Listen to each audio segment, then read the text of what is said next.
Now let's dive deep into this big LGBTQ story for today. I'm Larry Farver, and let's queer up South Florida and Florida. Florida revives Don't Say Gay or Trans at Work bill. For the LGBT community in Florida, we are experiencing what activists call, quote, the most dangerous 30 days of the year, end quote. They are referring to the Florida legislative session. The Florida Senate has revived a controversial bill that would restrict public employees from using preferred pronouns, igniting fierce debate across the state. The Government Oversight Committee took up the so-called, quote, Don't Say Gay or Trans at Work bill, which mandates that public employees be identified as either male or female on official documents and bars employers from directing workers to use pronouns besides he or she. This move comes just a week after Equality Florida activists celebrated what seemed like the bill's demise. The measure was revived at the discretion of Florida State Senator Randy Fine, an anti-LGBTQ Republican currently running for Congress. Many members of the public are concerned that the bill could create a discriminatory workplace environment. Robert Lee, a Florida resident who traveled to Tallahassee to oppose the bill on behalf of his gender-nonconforming children, said, quote, I don't understand the purpose of this. This bill is hurting my family. It's hurting my children who are non-binary. I really wish we as a state could focus more on our insurance costs instead of just pointless little bills like this, end quote. Supporters argue that the bill safeguards employees who oppose using gender-neutral pronouns. However, Florida State Senator Kristen Arrington, a Democrat who voted against the bill, rejected that assertion. Arrington said, quote, the bill really does promote government employees and contractors to harass transgender individuals by allowing them to intentionally misgender them using disrespectful pronouns and having no consequences.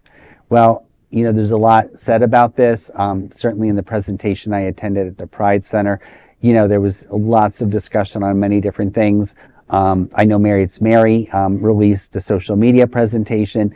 And, you know, it's scary to think that there are people who legitimize this type of discrimination, bullying. And these are adults. These are people who set, you know, our elected officials being paid by our taxes. And they're pulling these kinds of stunts, and it's just it's really unacceptable. They're probably going to try to force people to use their dead names instead of their preferred names. I know I've heard some banter in the trans community that I'm allies with about people rushing to get official documents processed right now, such as passports and driver's license. Some people are rushing into getting married sooner than maybe they originally planned, so that they can have legal documents that represent their authentic selves. Well, there's 2 points here that I want to add to what you just said. You know, it's sad that politicians don't realize that when they're elected, they represent the entire population, not just the 42 people that voted for them. Secondly, Mr. Fine, and I'm using the word Mr. generously here, is up for re-election in a special election that is being held as we speak. It ends tonight at I think 7 or 7:30 is the close of the election, of the casting of ballots.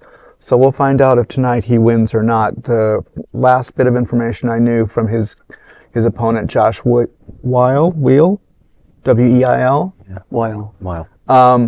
That he was outspending him 10-1, and that in his heavily red district, the district is 65% Republican, 35% Democrat, that he was ahead by 4 points as of the last poll.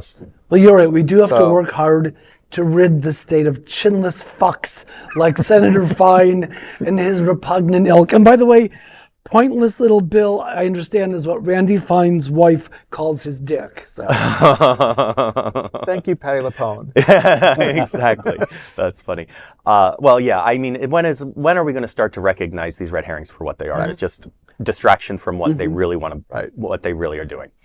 Anyway, that's the big LGBTQ story for today. There is no other queer nonprofit media platform like this in the entire world. Support our LGBTQ stories by subscribing and sharing Queer News Tonight.